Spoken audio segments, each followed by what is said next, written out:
muted during the presentation to improve our sound quality for all. 2, following the presentation, we have allotted plenty of time for question and answers. You may type your question in the chat box anytime during the presentation, and we'll address those questions at the end. Our webinar is being recorded, and it may be accessed later on the SADS Foundation's YouTube channel. Now I'd like to introduce our 2 speakers, Professor Elijah Behr and Lisa Castillo. Professor Behr is a recognized national and international expert and researcher in the field of arrhythmias. He is professor in cardiovascular medicine at St. George's Hospital, University of London. He directs the arrhythmia service there and co-leads the Inherited Cardiac Conditions Clinic at St. George's. Dr. Behr's research interests include the prediction of sudden death risk pathology, genomics and epidemiology linked to electronic health records, drug-induced arrhythmias, families with unexplained sudden deaths, ion channel diseases, including long QT and Brugada syndromes, and other cardiomyopathies. The SADS Foundation is happy that Dr. Behr volunteers as a member of our Scientific Advisory Council. And Lisa Castillo has been a certified genetic counselor for 19 years. At Northwestern University in Chicago, she works in the Department of Cardiology, Feinberg School of Medicine, where she sees patients for genetic counseling of inherited cardiomyopathies and arrhythmias. Her role also has a strong research focus through Northwestern Center for Genetic Medicine, where Lisa is actively involved with the graduate program of genetic counseling. She supervises graduate students in clinical rotations and advises on graduate students' thesis projects. The SADS Foundation is pleased to work with Lisa for many years to help recruit and involve families in these graduate student research studies. And now I'd like to turn it over to Professor Behr. Thank you, Marcia, and thank you for the invitation again from the SADS Foundation to speak. And it's a great honor, and I've been involved in your meetings before, as well as with the advisory board, and it's a really great environment, and there are a lot of family members who are really interested to learn, so I hope today is useful from that point of view. And also great to meet Lisa and to work with Lisa today. Just a quick question, are you seeing the projected slide or my PowerPoint software? You're seeing the projected slide, aren't you? We have the slide in slide mode. Yes, you're good. Great. Okay. There was just some shenanigans going on my side, but as long as that's fine. So I'll be speaking about undiagnosed or unknown phenotype, sudden cardiac arrest or sudden cardiac death. Phenotype being the outward showing or manifestation of an underlying heart condition that could cause a serious arrhythmic risk. And as an extension of that, idiopathic VF, which means unexplained ventricular fibrillation or cardiac arrest. So these are very much the unknown or undiagnosed groups of conditions that often really trouble clinicians and families, how to deal with them and how to understand them, and then how to manage family members subsequently, which is what I'll be speaking about. A little bit of background in terms of the epidemiology, the population frequency of young sudden cardiac deaths and cardiac arrests. Well, in the 1 to 35-year-old age group, there is a very wide spectrum of frequencies, annual frequencies of deaths, depending on the country. Say Denmark and Ireland, we see around a 3 per 100,000 per annum frequency of sudden deaths in young people, while our own estimates in England have been a bit lower, and even lower still in amongst Italian populations. So while there is a discrepancy between different studies, we are seeing around this order of 1 to 3 per 100,000 per annum in the 1 to 35-year-old age group. Now, this doesn't sound like a lot, but as many of the SADS families will know, it is an enormous burden, both psychologically and for the family overall, in many different ways, having to lose somebody at this age. So while it might not be that frequent, its impact is certainly greater than when a person who's lived their whole life through dies suddenly.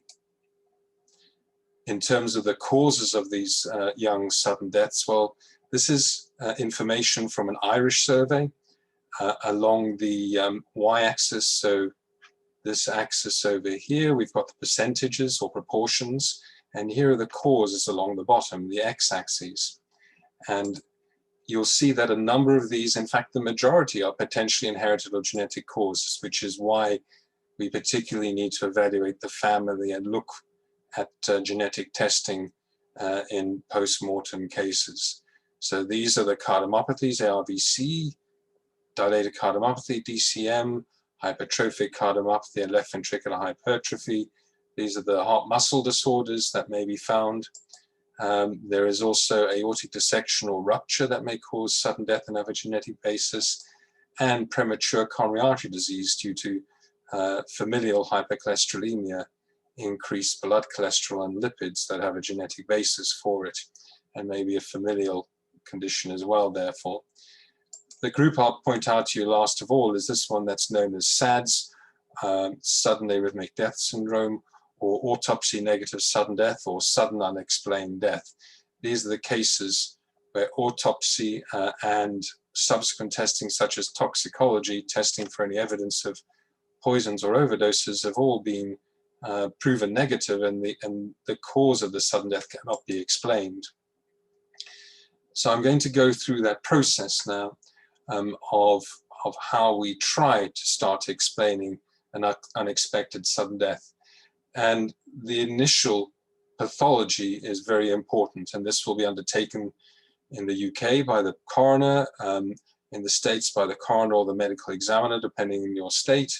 And then there's a possibility of retention of tissue suitable for expert pathology, but also suitable for DNA extraction. And when I say expert cardiac pathology, that will be somebody who has greater expertise in studying the heart, and that may involve looking at the heart macroscopically, meaning as a whole, or taking little sections of it and studying it under the microscope, called histopathology, where the slides are the things that give you greater detail. Now, for example, this is a picture taken from somebody who died suddenly from hypertrophic cardiomyopathy, where the heart appears particularly thickened, but specifically this wall between the right and left sides of the heart called the septum. So this is asymmetric septal hypertrophy, which is a cardinal sign of the condition. But even more important, because there are many mimics, is to look under the slide and see evidence for this disorganization of the muscle cells. So under the microscope, these muscle cells should look normally like tram lines with very little interrupting them. But in fact, what you're seeing are these whirls of fibrous tissue. This is known as collagen, and causes what we term fibrosis, scarring inside the wall of the heart that disrupts the flow of electricity and the behavior of the heart muscle, and can be an underlying cause or substrate, as we call it, for the development of arrhythmias. If we look at this example of arrhythmogenic right ventricular cardiomyopathy, the right side of the heart here is much more enlarged than the left side of the heart, and the wall appears pale, with the muscle tissue only being limited to certain parts of the heart. And this is called a fibroadipose or fibrofatty replacement. There is scar tissue and fatty tissue replacing the normal wall of the heart, and that can look under the microscope very much like this, where we have these clear cells here full of fat replacing the normal heart tissue with fibrous tissue interspersed in it. And this is very typical for ARVC, and again forms that substrate for rhythm problems to occur, the underlying cause for those rhythm abnormalities. And then finally, we have another example, dilated cardiomyopathy, where both the right and left chambers of the heart become enlarged and walls thinned, and the pump function of the heart appears affected, although that won't be detectable at an autopsy. And here again, we see the normal red heart muscle cells stained red, as I said, and then the blue whorls of collagen, the fibrous tissue, again replacing and disturbing the normal flow of the heart muscle architecture and therefore electricity in the heart. So here we are with the fibrous tissue. And this is where the pathology makes the diagnosis that can then be applied in family members subsequently. And so if we make a diagnosis of cardiomyopathy, we can instigate that appropriate evaluation for family members because we know these can be genetic conditions. If, however, we cannot explain the death following that evaluation by the medical examiner's pathologist or by the expert pathologist, then we term that sudden unexplained death. And if toxicology as well is negative, and if you remember, that's the term for looking for evidence of poisoning or overdose, then we use autopsy negative sudden death or sudden arrhythmic death syndrome as the terminology, emphasizing the potential role for inherited arrhythmia syndromes here, although we're certainly not certain that all of these can be down to inherited arrhythmia syndromes. If that happens, we move on to try and get a bit more additional information about the person who's died, about their family history, the circumstance of the death. Was it at night time, asleep? Was it during exertion? Did it occur in certain circumstances, say an alarm bell going off? There may be information here that could really help with understanding the underlying cause. But quite often in some countries, maybe less so in the States and less so certainly in the UK, where most unexpected deaths will undergo autopsy, there are a number of scenarios, a number of countries where no autopsy is ever undertaken. And in that scenario, we still have to maintain a suspicion of genetic disease, particularly when there's been a premature sudden death or there's a family history already of sudden death or inherited heart conditions, and go through this process of analyzing the personal and family history of the person who's died. We then have some approaches to explaining the unexplained, and that's in order to diagnose the cause of death and therefore give that explanation to family members, which in itself is very important, but also to identify others at risk, because most family members are mostly interested in what happens to their children and the anxieties about what may happen to their children as well as themselves as a secondary consideration. So there are two different approaches, and I'll deal with this first: familial evaluation, so the clinical testing of family members for evidence of heart disease, and then there'll be the other approach, the post-mortem gene test or the molecular autopsy that's otherwise known. So the family evaluation goes through a number of different steps, and it has to be targeted firstly to the immediate family members, the first degree relatives, so the parents, the brother and sister, the siblings, or the children of the person who's died suddenly. We may also wish to focus on people called obligate carriers, so they are the individuals in a family structure who, because they may be related to somebody else who's affected with a condition who's died suddenly at a young age, they must therefore be affected or carrying the condition. And so we'd want to address those. But of course, if there are relatives already showing signs such as unexplained blackouts or worrisome palpitations, then they need to be targeted for immediate urgent evaluation because we wish to avoid any tragedies in the interim. This initial evaluation is based on our experience and research studies translated from clinical practice and then translated back to clinical practice. So we look at the personal and family history for the individual relative.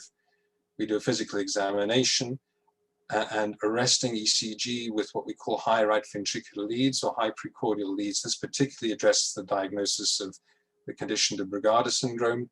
We also do exercise ECG testing and echocardiography. And this is the very basic testing panel that we use, supplemented by 24-hour Holter monitors and the signal average ECG, a more sophisticated ECG that is not routinely offered by most centers, but they are additional rather than absolutely essential. The ECG may give a diagnosis already, and some of you may be familiar with what ECGs are and others may not.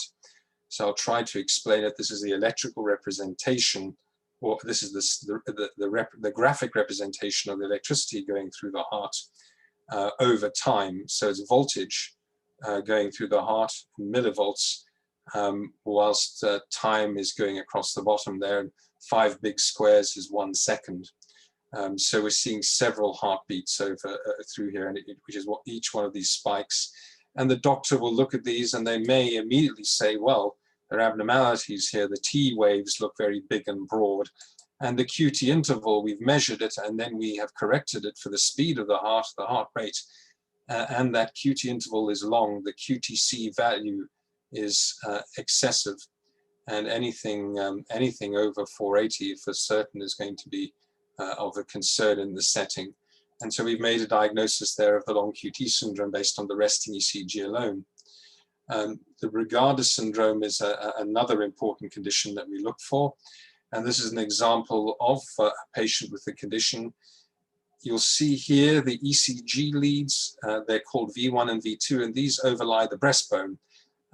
So this actually is the area overlying the right side of the heart. And we see this pattern called J point and ST elevation that marks out this abnormality called the type 1 Brugada ECG pattern. And again, in this context, and provided we've done all our other tests, we'll make the diagnosis of the Brugada syndrome immediately based on the resting ECG. The ECG may be normal, and therefore doing some form of simple provocation with exercise, treadmill testing, could induce ectopic beats, such as this case, where we have exercise testing, and as the heart rate increases, we are getting ectopic beats that we call bidirectional. They're coming from different parts of the heart sequentially, and this would make a diagnosis of catecholaminergic polymorphic VT, or CPVT for short.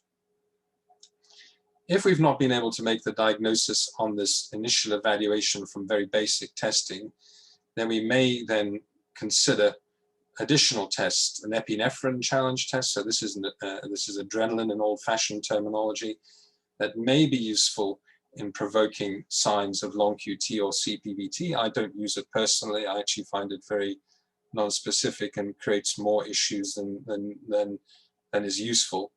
What we do is a sodium channel blocker test, and in Europe we use a drug called ajmaline, and in the States a drug called procainamide is used, and this is to try and bring out the evidence for the Brugada syndrome by provoking its pattern appearing, that type 1 pattern I showed you before.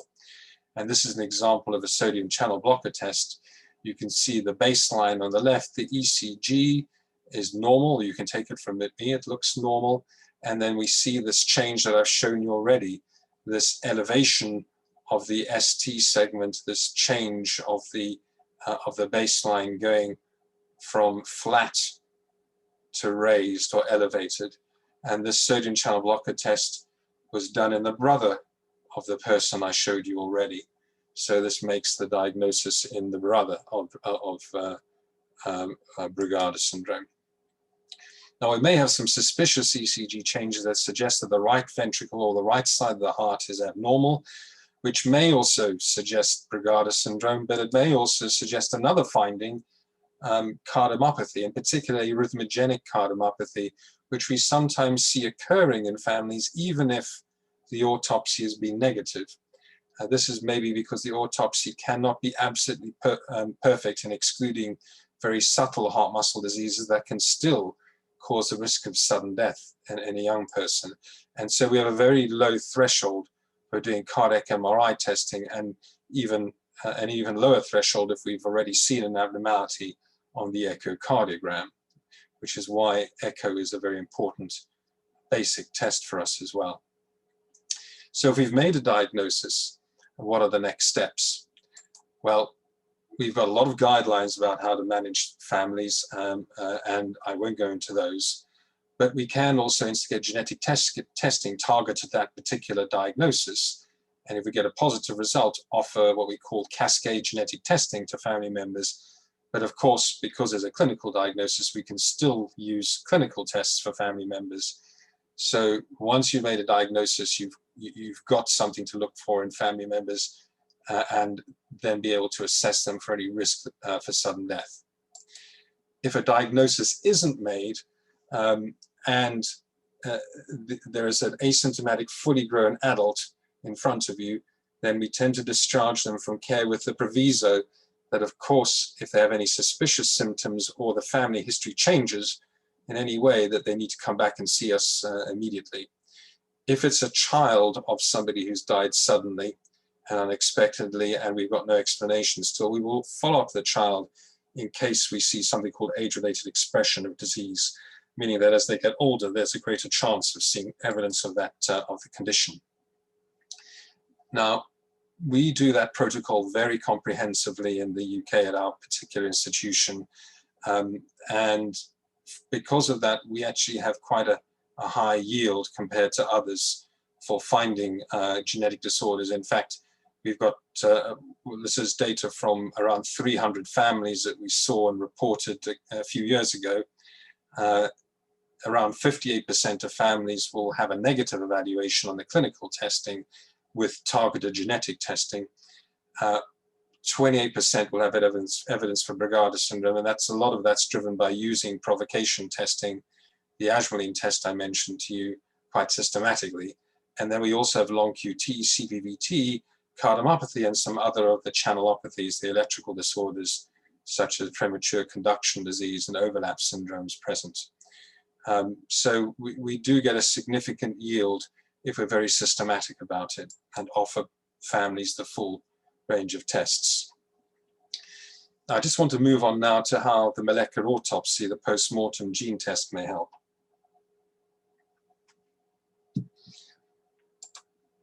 Well, really, it's only if we find a truly diagnostic test, what we call a likely pathogenic variant, or a mutation in other language. So misspelling in the DNA that we know causes the disease, or have a very good idea that it causes the disease, or one of the diseases that we're looking for. Now, if we have one of those mutations, then we need to decide, well, is it present in the parents? Because if it's not present in the parents, then the likelihood is that the individual who has it, the person who died suddenly, was the only person to have it. That means de novo or sporadic disease. De novo meaning from new, sporadic means it wasn't inherited. And therefore, we can generally reassure other family members and only focus our testing on the offspring of that person. There is one scenario that I will explain to you briefly that where that isn't the case. If we see it in the parents, then usually it's what we call autosomal dominant, meaning that only one of the parents will show evidence of it. And then we'll need to follow up on that parent's family members, the other siblings of the person who died suddenly, as well as their children, but also the aunts, the nieces and nephews, etc., depending on how close they are to the parent who carries the condition.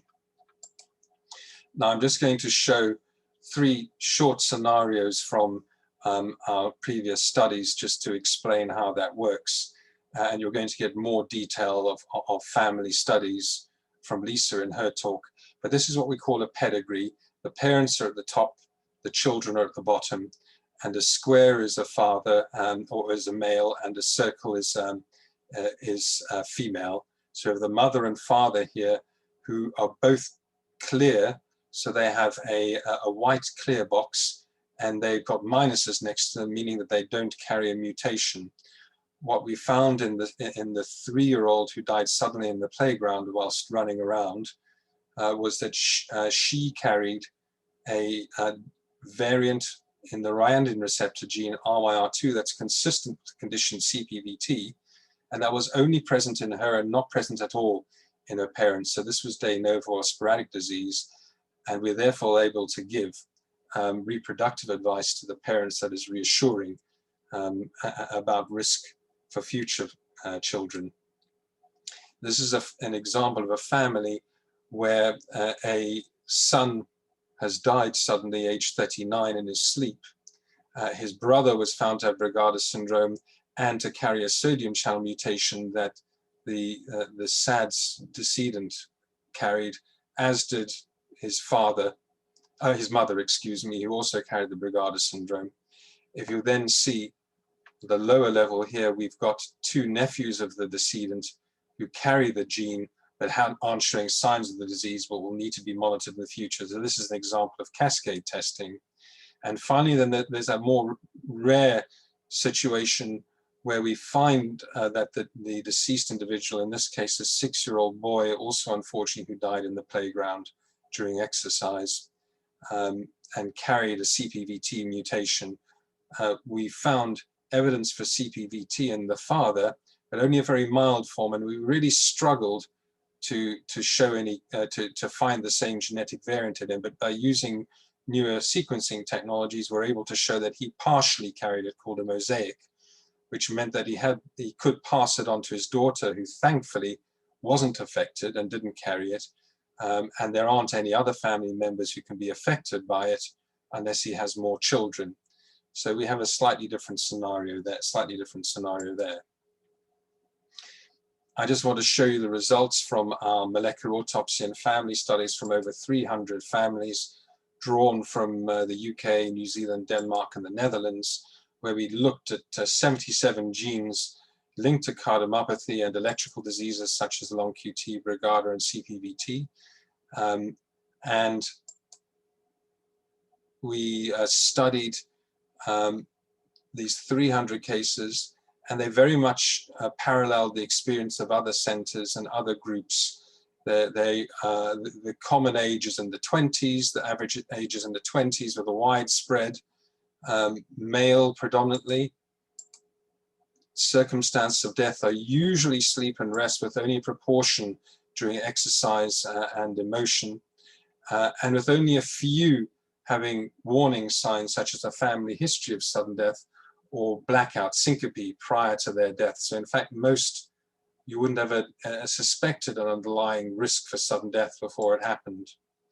And if we look at our genetic results, we found that 13% of cases going direct to gene testing, we could immediately find a variant, pathogenic or likely pathogenic variant, that would explain the cause of death and be immediately useful in the family. There are about another 40% that were called VUSs, or variants of unknown significance, that would need to be evaluated further in the family to know if they were at all useful, but these were immediately useful. And of those, the largest single group of diagnoses was the ryanodine receptor and CPVT, as I showed you before. Long QT is there as well as the other major genetic finding, with Brugada syndrome and cardiomyopathy bringing up the rear from that point of view. The CPVT cases, very much like we would expect, are younger, usually male children, and more related to exertion than to sleep or rest, as in the majority of other cases.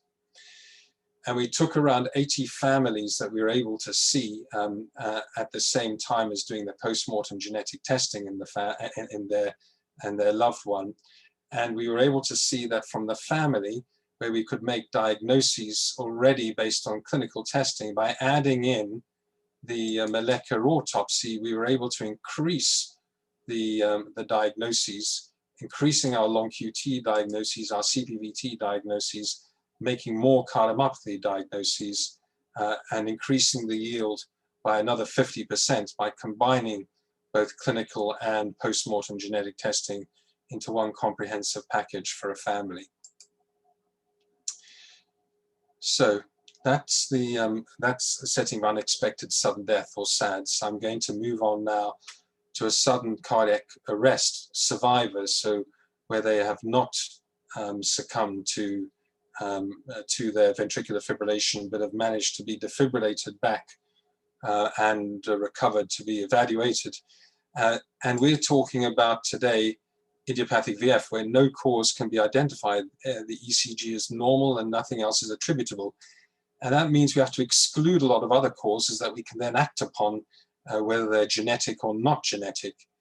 And so the initial tests are ruling out the very obvious. Has there been a heart attack, a myocardial infarction, where an artery is blocked? So ECG, blood tests, and angiography may make that diagnosis immediately, or there may have been drug exposure or other non-cardiac causes that may have been the issue that could be picked up on blood test toxicology or urine toxicology. Or maybe there's been a brain hemorrhage or dissection of the aorta or rupture of the aorta, and a brain or a chest CT scan may immediately be useful in making a diagnosis and management. But once we've got past those obvious causes, then we need to start looking at the ECG more carefully. Is there evidence of long QT, Brugada, or the early repolarization syndromes? Early repolarization is very much similar to Brugada syndrome, but a slightly different disorder. Or are we thinking about structural problems where imaging such as echo and cardiac MRI or coronary imaging that may not need to go straight to angiography? So we're looking for abnormalities in the coronaries, for example, coronary anomalies, or evidence for cardiomyopathy or myocarditis, inflammation of the heart muscle. And if we're still finding no evidence for conditions, we may want to provoke evidence for them. So exercise testing and lying or standing ECGs may provoke long QT and CPVT features. The sodium channel blocker challenge or the epinephrine challenge may be useful in these patients. Epinephrine less so, as I said before. There may also be the Wolff-Parkinson-White syndrome, and adenosine challenge or EP study may be able to help with that. And there are also assorted ventricular tachycardias that are normal heart-based that may be diagnosed with an EP study and have been caused by, and may have caused the cardiac arrest. And finally, there is the possibility of coronary spasm, which may require an ergonovine or acetylcholine challenge during an angiogram to diagnose. But this is considered quite a rare cause. And after all this has been done, we may end up with the idiopathic VF label. We can't identify the cause. In terms of the proportion of patients who end up with an idiopathic VF diagnosis, if we take those patients who've been through all the obvious initial tests, such as the angiogram, the ECG, the echo, then we take forward the rest of that diagnostic cascade that I showed you. We're able to diagnose over half of those in general with genetic conditions or some acquired conditions such as spasm and myocarditis. But most of those are genetic. What we may be left with, however, is just under half are idiopathic or unexplained. And the patient is going to have an ICD and be monitored. But what are then the implications for other family members? Can there be a genetic cause? Well, genetic testing in patients who haven't got an underlying condition to test for is often thought to be fraught with risk of finding things that you can't explain. But actually, if it is done systematically, as some groups have done, you can still find a yield for genetic testing of around 8 to 21%, depending on the type of gene testing you do and the type of patients you test. So there is a similar yield actually to that going on in SADS of finding a potential underlying cause. And often these may be concealed channelopathy cases or concealed cardiomyopathy cases where it's just not been evident on all the other tests. So genome test can produce results in a proportion.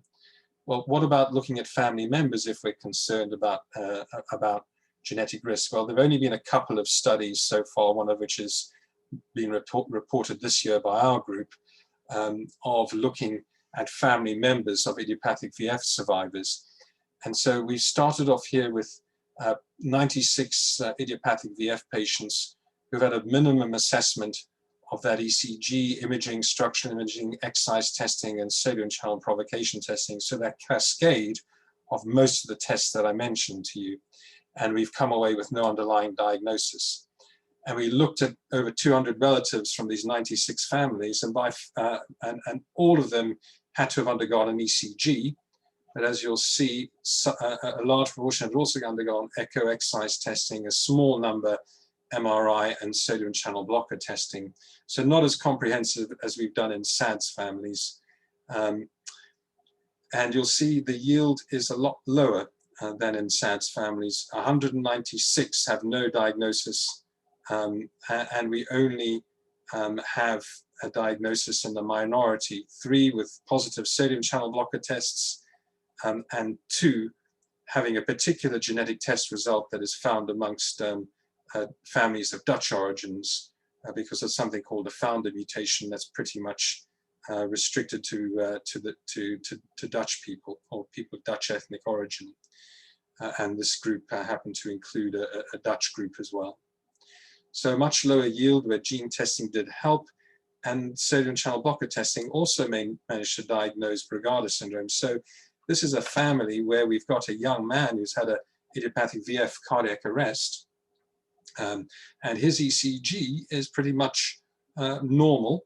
And under ajmaline, which is our sodium channel blocker of choice, we don't see evidence for the Brugada syndrome.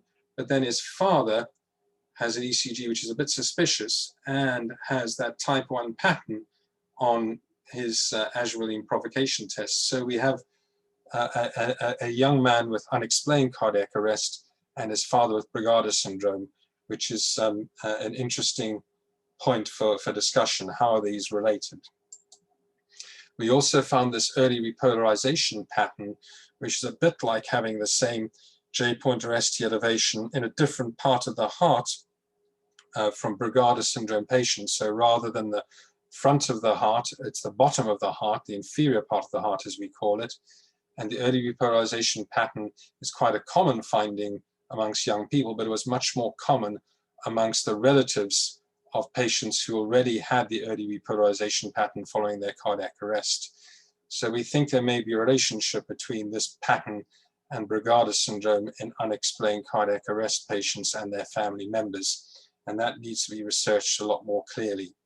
So in conclusion, before handing over to Lisa, the optimal evaluation of a sudden cardiac death in a young person means that we need to ensure for expert pathology that expert pathology is available as much as possible, that may involve looking at the whole heart as a whole and then under the microscope and retaining samples of DNA afterwards for genetic testing.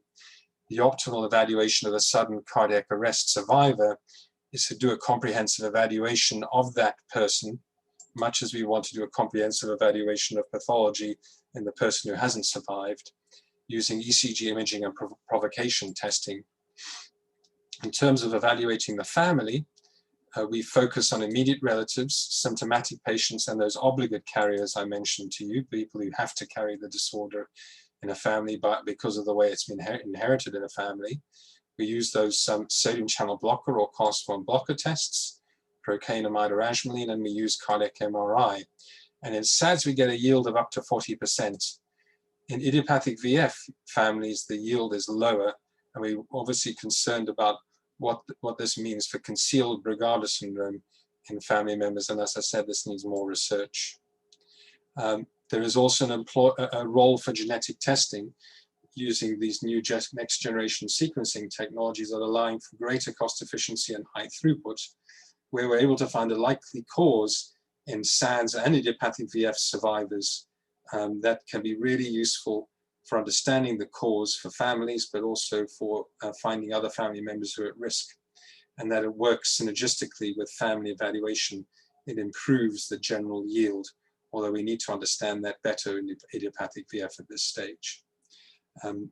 Thank you for your attention.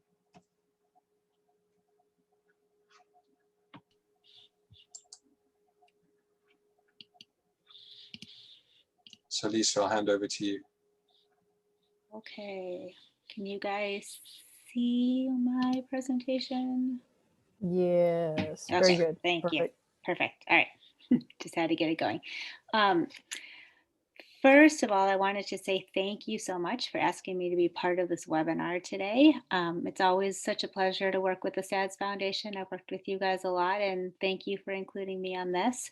And it's been such a great pleasure to work with Dr. Behr, so thank you. Fascinating first part of the talk, Dr. Behr. I think our talks will complement nicely. As Marcia said in the beginning, I do a lot with cardiac genetics and sudden cardiac death. And so I'm just going to kind of share some of my experiences with that and with genetic testing. So I wanted to start off first with a case of family screening and how that can kind of come in handy. So this is a case where um, I have to move my, hold on a second. I have to move my things around the bottom. Okay. Um, so it started with this proband here. Our patient came to us. He had done some cardiac screening after his father passed suddenly. And so basically the history was his dad died at 30 while playing basketball. Autopsy showed mild left ventricular hypertrophy, but as we all know, autopsies are sometimes not the best in showing that. His diagnosis on autopsy was a cardiac arrhythmia. Um, Oops, sorry. And then after that, a couple years later, the father's brother died suddenly at age 57 while exercising. And he had an autopsy as well that also showed cardiac arrhythmia. After the uncle died, our patient started screening because he's like, this is two people in my family have passed suddenly. What's going on? So really, his cardiac workup was pretty normal. His cardiac MRI showed a little bit of mild late gadolinium enhancement, which basically means that he had a little bit of scarring on his heart. His function was normal. His of his left ventricle, right ventricle. His EKG was normal. His um, Holter or cardiac monitoring were all normal. But because of this kind of slight finding on cardiac MRI, and obviously with his family history, we decided to do some genetic testing. Now, I forgot that also one important thing to note is that there is a paternal grandfather who died at 75 suddenly in his sleep. Now, that's a little bit older, but when you've got this other compelling family history taking together, it's just kind of one more cause for concern. So we did genetic testing on our proband, um, and we actually found a likely pathogenic in a gene that is a little bit more of a cardiomyopathy gene, so not quite along the same spectrum as long QT and Brugada, like Dr. Behr's been talking about. But I feel like this case demonstrates the importance of one, family screening, as we've been talking about for the last 45 minutes, and the importance of those first degree relatives to start screening. And a lot of times we can gain a lot of really important information from those first degree relatives. Obviously, when we do cardiac screening, I always hope that we never ever find something in anybody. However, in cases like this, it can actually be extremely helpful if we do wind up finding something because it can shed some light onto what happened to those who passed suddenly and then how to further help the rest of the family. We had, I should say, before we did genetic testing, I tried to go back and get some DNA out of from the father and from the paternal uncle, since they both had autopsies.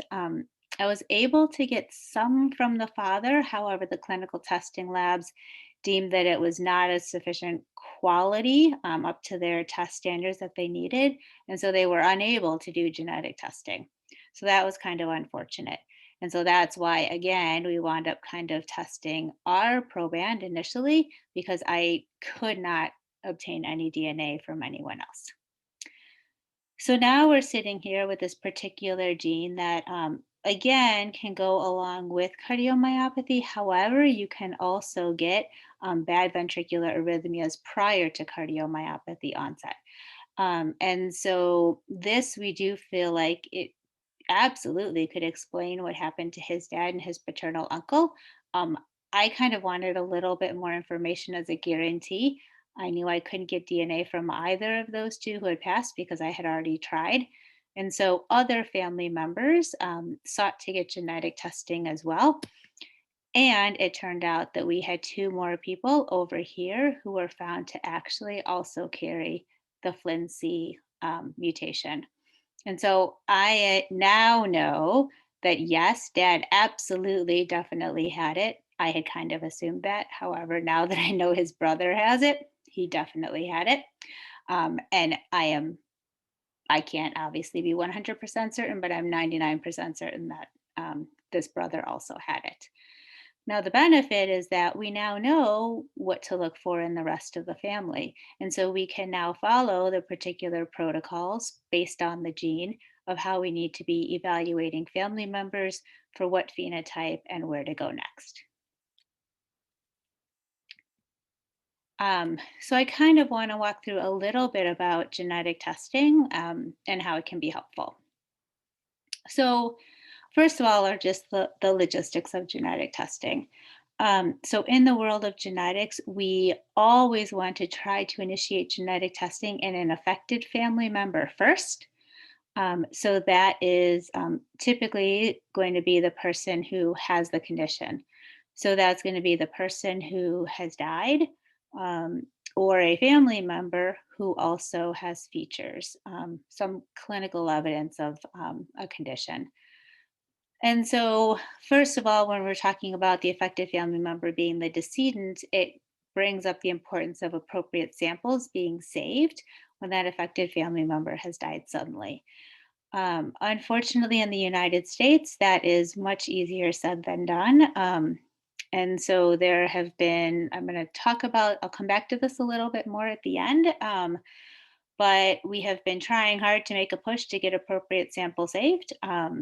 And we still have a lot more work to do.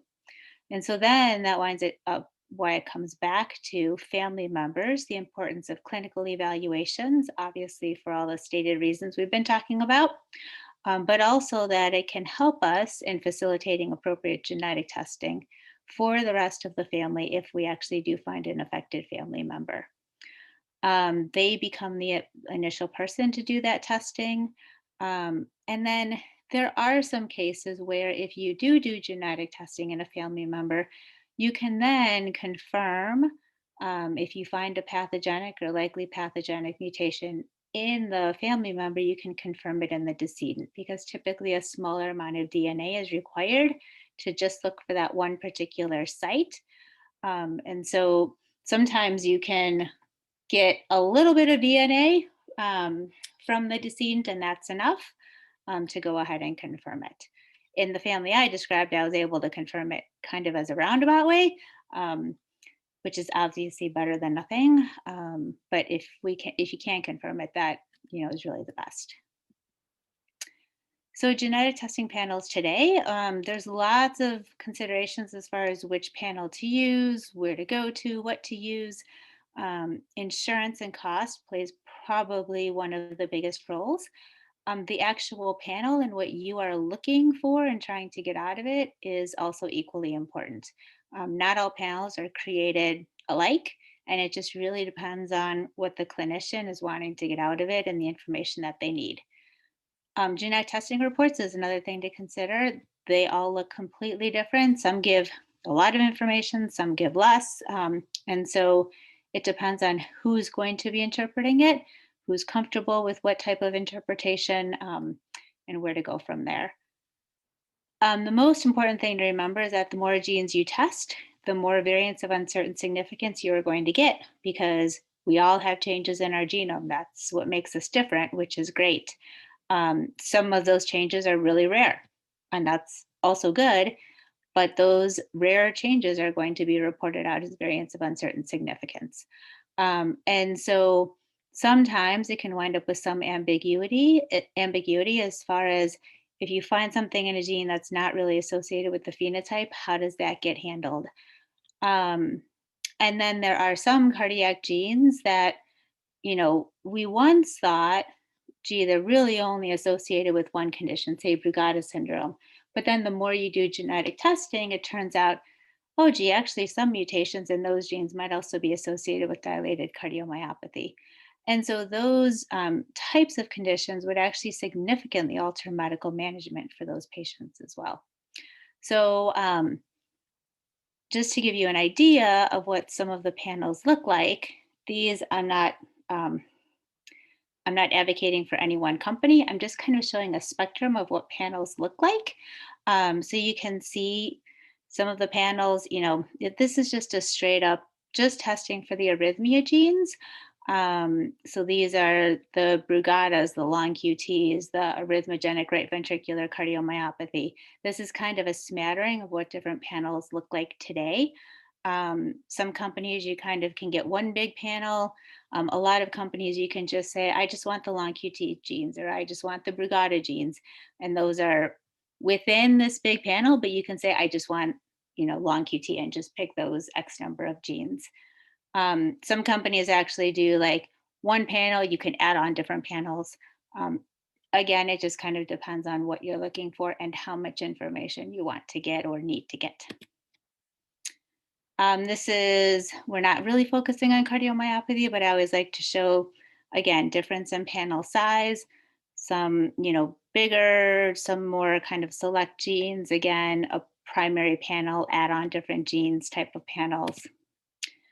And then this would be a gene panel where you're combining both arrhythmia and cardiomyopathy genes. Honestly, if I'm testing somebody who has had a VF arrest and they're sitting in front of me, I usually use a combined arrhythmia cardiomyopathy panel. I kind of figured if they almost tried to die, they deserve a bigger panel. But I know that I'm going to wind up getting a lot more variants of uncertain significance. And so you have to be comfortable in that situation, and your providers have to recognize that some of these variants of uncertain significance are just not going to matter. And so, we have to kind of take that all with a grain of salt. This is certainly not for every clinic that's doing it. And then there's some companies out there that are just doing a cardiac panel for all cardio genes. And it's just, you get all these genes, and no matter what you're testing, you just kind of get everything in there. So it depends on the company. It depends on, exactly what you're trying to get out of it. There are some labs that have just a sudden cardiac arrest gene panel. They are very specific for long QT, CPVT, Brugada. So some companies you can just do a panel just for sudden cardiac arrest. Again, I kind of slightly caution this because there are other conditions that can cause a VF arrest that are not on this. And so I kind of tend to go a little bit broader. So we kind of already talked about implications of genetic testing, so I'm not going to completely go through it. The importance being is that whether you do it post-mortem, whether you do it in a family member who's affected, if you get a positive result, it can obviously absolutely change medical management for that family member, for the patient themselves, as well as other family members. Obviously, if you find some people that are genotype negative, then they can know that their risk is significantly decreased and can hopefully usually stop screening. Again, it depends on the gene and the situation. So I want to say usually in that case. You can also have that information for family planning. So if you've got some younger family members who do not want to pass that gene on, we have the ability to use family planning methods where that gene does not get passed on. And so just kind of coming back to this family, obviously we've been able to significantly change medical management for those family members, screen accordingly, make sure they are followed, and definitely makes an impact on the family when a gene can be found. So I want to end with a quick call to action. Post-pandemic, because we cannot burden medical examiners any more than they currently are. But I just want to tell people the importance of having them save 2 purple top EDTA tubes for future DNA use. There are guidelines out there through the National Association of Medical Examiners. This is the position statement from 2013. Genetic counselors are trying to make headway in getting all medical examiners to save 2 purple top EDTA tubes. Basically, this is what's in the guidelines. At a minimum, samples should be saved from individuals 40 years of age and younger who die suddenly and unexpectedly, and whose deaths remain unexplained at the completion of autopsy. Obviously, you need to save the tubes before the autopsy happens.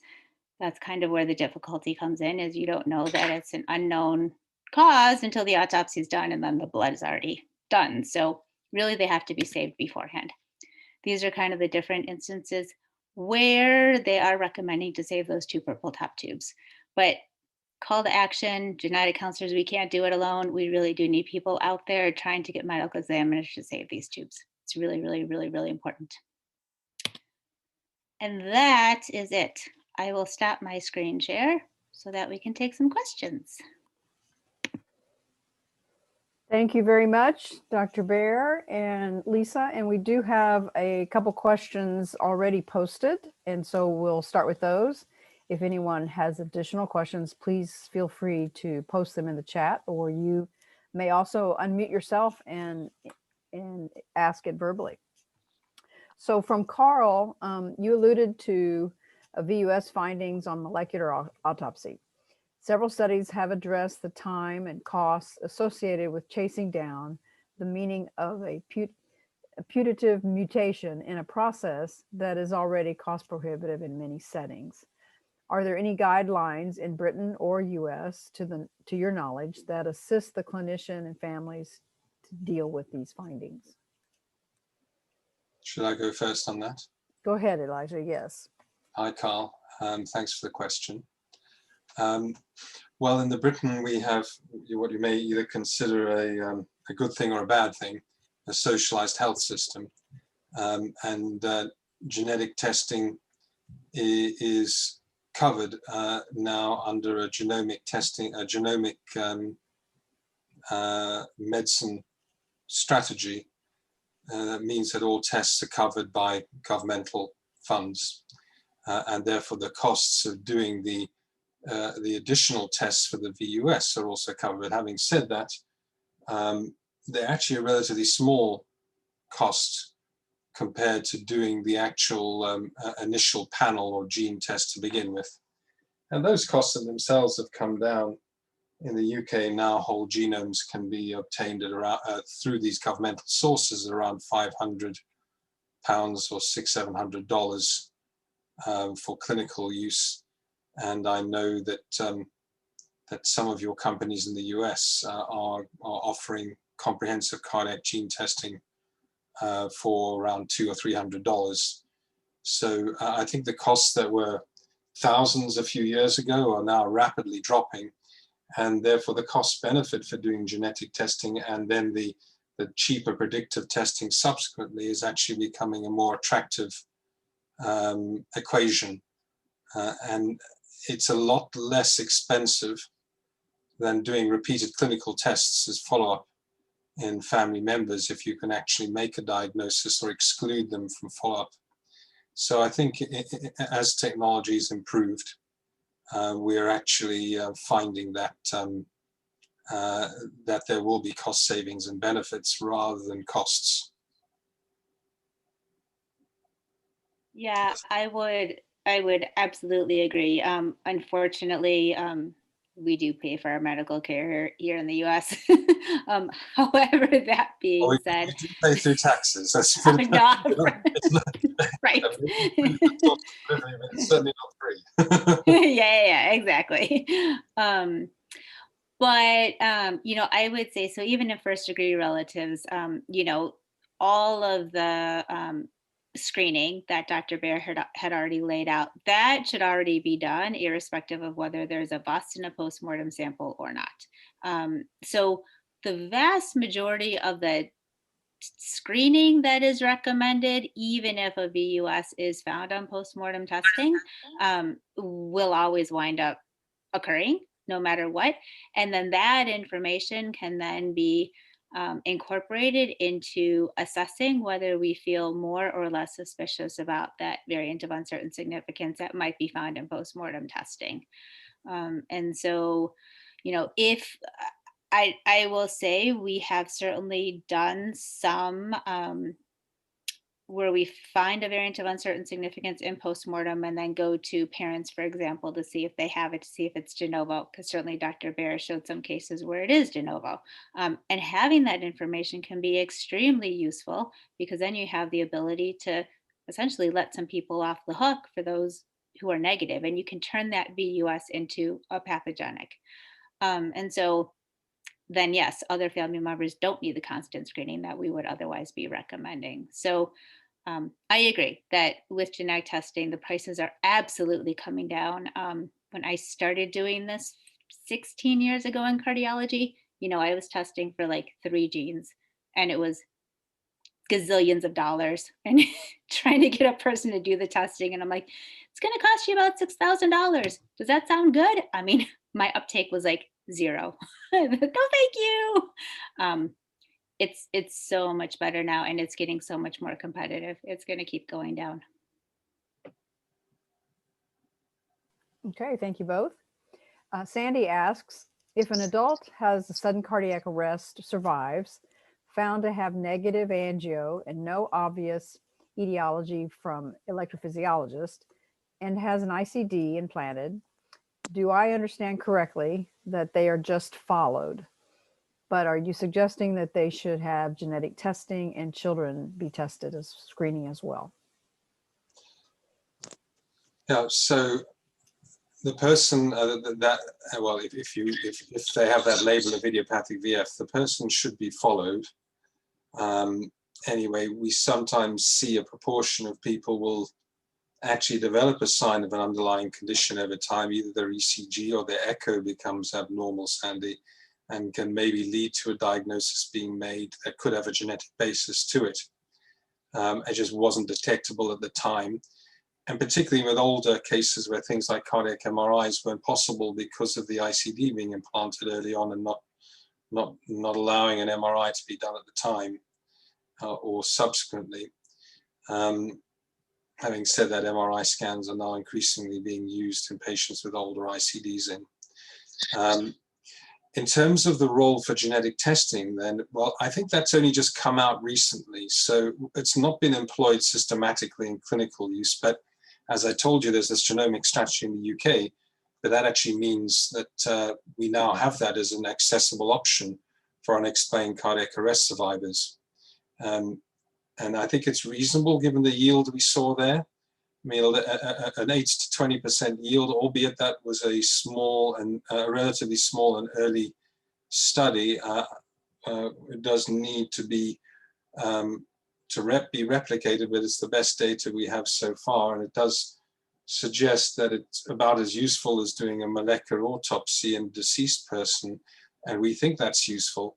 So I would personally say it could be part of that battery of tests, particularly if it's a $200 test, when most other tests are more than that.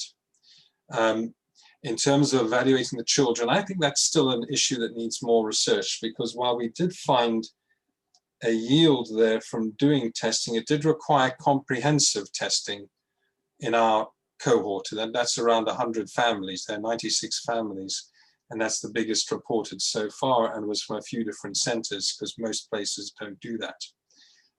And so I would say it's early days to recommend assessing a whole family in a very systematic and comprehensive way, because we don't quite understand how important or useful the yield is and whether there may be other signs that we should be using. I would say at the moment that I would recommend at least doing an ECG and an echo in a child or a sibling or a parent of somebody who's had an idiopathic VF arrest, because there may actually be clues there, such as the father's ECG I showed you that then had a positive Ajmaline test, a positive sodium channel blocker test for Brugada syndrome. His ECG was very suspicious to begin with. And I've seen that in 2 other families that were reported in that series. So there is that sign there, but there is that signal there of hidden Brugada syndrome amongst this group. But I think that at this point, I've only seen it because of the basic ECG being, the baseline ECG being suggestive.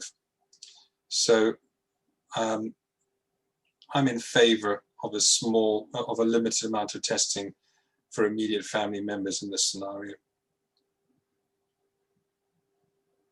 I hope that answers your question properly. Lisa, did you want to add anything to that? I was going to say, I agree. That's honestly, I get referred a lot of idiopathic VF patients, and I do genetic testing on pretty much all of them. I haven't added up my numbers, but I'm really glad, Dr. Behr, that you published that data. We're probably sitting around where you're at, and we've got a pretty large cardiogenetics clinic. We do also as well recommend first degree relatives get screened. Again, not the extensive screening, but echo, EKG, Holter potentially. And so, but genetics can certainly shed some light if we do find something. Okay, thank you. Okay, Carl asked a follow-up question. How is all this coordinated? If my brother in California died and found to have a VUS, then my parents in Minnesota need to be screened. Then me in Colorado needs to be informed and involved, and my half-brother in Connecticut should as well. Where is all this being done when families live apart or do not maintain contact with one another? That's usually the genetic counselor. No, I mean, no, that's a good question. With us, like for instance, if somebody passed in a different state, I always get autopsy reports. I always search down those records. We'll see the affected family member or the at-risk family member in our clinic. And then we can try to help reach out. They will then reach out to their parents, who hopefully we can help them hook into a cardiologist. And we do some of that facilitating. Genetic counselors are pretty good at doing that. And I think cardiologists obviously have the ability to give recommendations. Usually doctors and genetic counselors cannot reach out to those family members, but we can help to facilitate our patients in getting that information out. We also do a lot of dear family letters. So, hey, dear family member, a member of my family was found to have this. You should be screened by echocardiogram, EKG, whatever the recommendations are. And then they can then send that off to the rest of their family, and they can take it into their doctor and help facilitate that. So every clinic's different, but I know genetic counselors at least use a lot of dear family letters to help get the word out to other people. And I can chime in a little bit there. We have a different experience. I think if you've got a strong private healthcare system where people are educated and can be their own advocates, they can get out and get a lot of this work done for themselves. Where people are less able to access that or less good at advocating for themselves, you can get lots of problems. Even in a socialized healthcare system, that can really still be a big stumbling block. We have plenty of examples where families are being investigated similarly or differently at different parts of the country, and yet they're linked together, and the prime important clinical information and genetic information is just not being shared properly. So we're moving towards a national database for collecting clinical and genetic data. It's part of the genomic strategy. And I think part of it's government driven, because the government believes that that the genomic industry is an important economic development and outlet for the UK, particularly a UK post-Brexit, but it therefore has a knock-on benefit for the way we deliver healthcare in the country. So I think the ultimate solution is unfortunately to have a more centralized system for data collection and information gathering. And that may make it more efficient and worthwhile in the longer term, although it may feel a bit big brotherish. Mm-hmm. Okay, thank you. Okay, Felicia asks, my question is about medication. My diagnosis is IVF. I had 3 incidences. The first 3 years ago led to an ICD implanted and metoprolol, but I've asked them to take me off of it because I didn't want to be on medication for the rest of my life, and all of my EKGs testing everything normal now. This past summer, 2 more incidences. The defibrillator saved me, gratefully. After first, this summer was put on atenolol, but it happened again, now on quinidine and I seem to be doing really well with no problems since July of 2020. How do you feel about quinidine? Quinidine is great. Unfortunately, beta blockers don't have really that much evidence to support their use in patients with idiopathic VF. That's the atenolol. And what we often see is an extra beat. It's called a PVC. That is particularly timed at the wrong moment for the heart, and it seems to trigger the VF that then requires the shock, and was probably the reason for the original episode of idiopathic VF. And the quinidine is very good at suppressing that.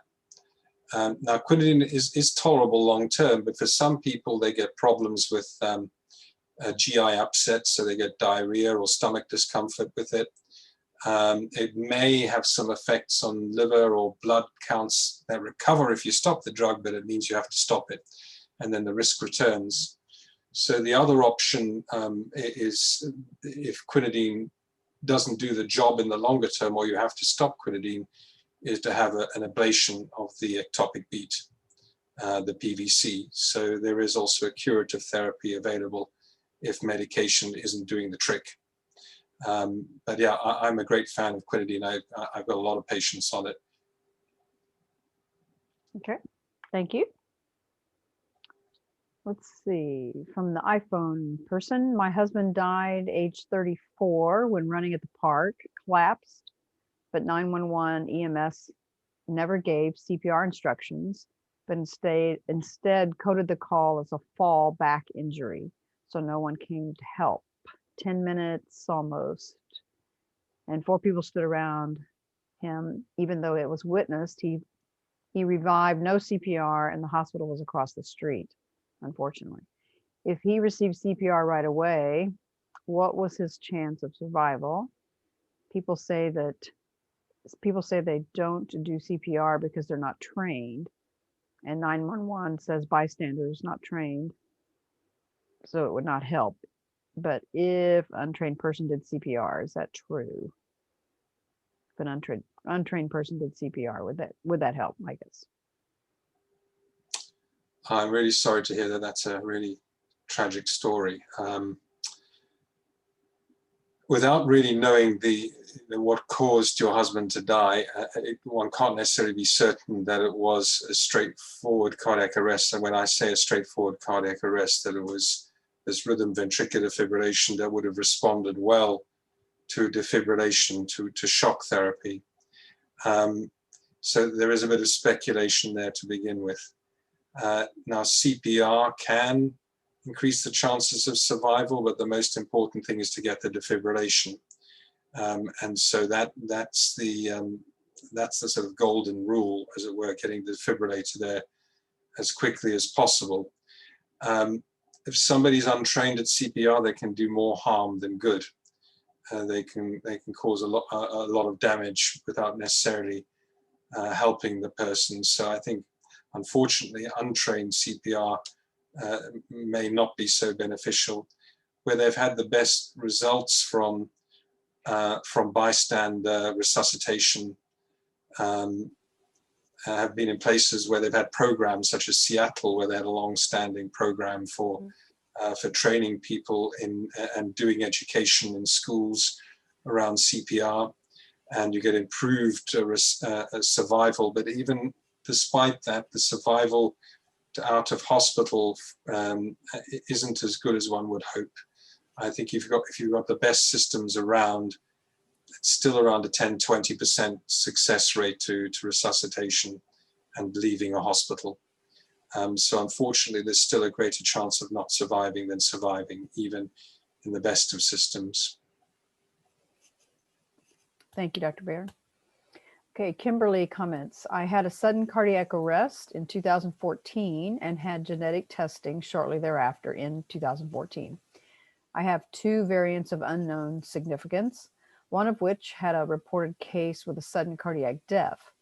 However, this data was considered inconclusive. Is it likely that the genetic database has been updated enough since 2014 to warrant revised analysis? Yes. Okay, there you go. Yeah. No, so I mean, I would say for one, the panels are so much bigger that you could just reanalyze the variants that were found. And absolutely, specifically after 2015, the classifications tended to change a lot. And so anything after 2015 or before 2015, I say it's worth reanalyzing. And somebody should just take a look at those variants. You could probably do that first. If they are still considered variants of uncertain significance, I would consider having genetic testing again. I retest people all the time. There are definitely more genes that have been discovered that, you know, I think it's worth it. If you have the money and if you can, and if it's covered and all that. All right. Thank you. Kimberly says, I should add that my condition was VFib and not structural. The two involved genes involve calcium exchange and calcium binding related to cell junctions. Thank you. Okay. That concludes our questions. Are there any other questions? Here's another one. Let's see. Joanna says, I just sent the message about the CPR questions. So follow up to that. My husband died of a sudden cardiac arrest. He was in VFib. They did an autopsy, but found nothing. Even genetic testing showed nothing. He worked out a lot and he ran and he showed an enlarged heart, but could not be determined if the enlarged heart was due to the working out. There was no inflammation and he used to drink coffee a lot and energy drinks. Could it have been an undiagnosed arrhythmia? She asks. So, Joanna, the answer is that it definitely was an arrhythmia. If he was in VF when he had his cardiac arrest, and he was out, I think you said he was out running when he collapsed. In a park, yes. So that's a very distinctive presentation that would suggest the onset of a lethal arrhythmia at the time, unless there were other features. But really, somebody exerting themselves and collapsing and having VF, that there's an underlying arrhythmia causing it. It's the VF. What is triggering the VF? Well, the autopsy may give the answer, it may not. The autopsy is not perfect. It may miss things, which is sometimes why genetic testing does help. And it depends on also how good the autopsy is, I have to say. Sometimes not all autopsies are the same. And so it does also depend on the experience of the person who's done the autopsy. But presuming that the autopsy was done satisfactorily and the gene testing was relatively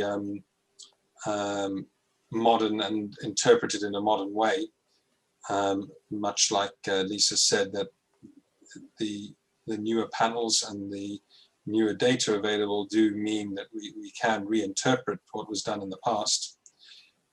Then we've got a genetically negative cause of a clear arrhythmic sudden death with no other explanation. Now that may be because we're missing the gene involved and we need to diagnose a new gene to be able to explain his sudden death. It may be that the genetic technology is just not able to pick up the specific type of genetic abnormality, so we'd really understand the genetic abnormalities that cause changes in the way a protein is coded, it's produced in the cells of the heart, but we don't necessarily understand as well or able to detect as well major abnormalities with the structure of the DNA that may be causing the same effect, but not necessarily be readily interpretable by our genetic testing technology at the moment, but that is improving all the time. Or it may be that there is a combination of genetic abnormalities that in a perfect storm that may never have ever occurred again in his life was just enough to tip his heart into into a life-threatening arrhythmia, he had a predisposition that may have a genetic basis to it, but then adding other factors such as strenuous exercise and maybe an energy drink could have played a role. We know that there's been energy drinks have been linked to symptoms, cardiac events in patients, rhythm disturbances in patients with long QT, for example. And maybe that there was a perfect storm of things coming together that may have led to him dying suddenly, with an underlying genetic predisposition that is not readily detectable, or a combination of genetic abnormalities that we are not able to detect and identify currently. Thank you, Dr. Behr. All right, one final comment. Someone says, thank you for the presentation. Has to go to work. It's morning in Australia. So I appreciate your very informative presentations, and thank you all for joining us today and asking the questions. We appreciate your time. And this, as I reminded everyone, it is being recorded, and you may view it again if you like on our YouTube channel. So thank you, and have a good rest of the day.